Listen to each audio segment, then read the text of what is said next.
నా ప్రాణానికి ప్రాణమైన తెలుగు ప్రేక్షక దేవుళ్ళందరికీ నమస్కారం. ఈరోజు నా జీవితంలో ఎంతో సంతోషకరమైన రోజు. భారత ప్రభుత్వం నాకు పద్మశ్రీ పురస్కారాన్ని ప్రకటించిందని తెలిసినప్పటి నుంచి నా కళ్ళు ఆనందంతో నిండిపోయాయి. ఒక నటుడిని గుర్తించి ఇంతటి గొప్ప గౌరవాన్ని అందించిన భారత ప్రభుత్వానికి నా శిరస్సు వంచి నమస్కరిస్తున్నాను. అలాగే నా పేరుని ఈ పురస్కారానికి సిఫార్సు చేసిన ఆంధ్రప్రదేశ్ ప్రభుత్వానికి, పెద్దలందరికీ నా ప్రత్యేక కృతజ్ఞతలు. కానీ నిజం చెప్పాలంటే ఈ అవార్డు నాది కాదు, మీది.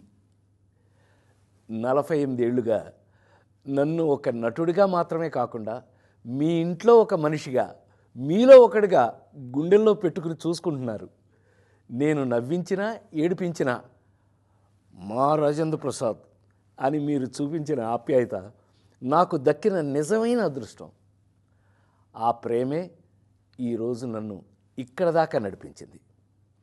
2 తెలుగు రాష్ట్రాల ప్రజలు నన్ను సొంత బిడ్డలాగా ఆదరించారు. మీ రుణం ఈ జన్మలో తీర్చుకోలేను.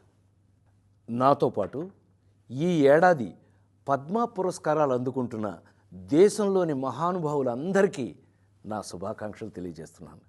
మీ ఆశీస్సులు ఎప్పుడూ నా మీద ఇలాగే ఉండాలి. బ్రతికున్నంత వరకు సర్వదా మీ రాజేంద్ర ప్రసాద్.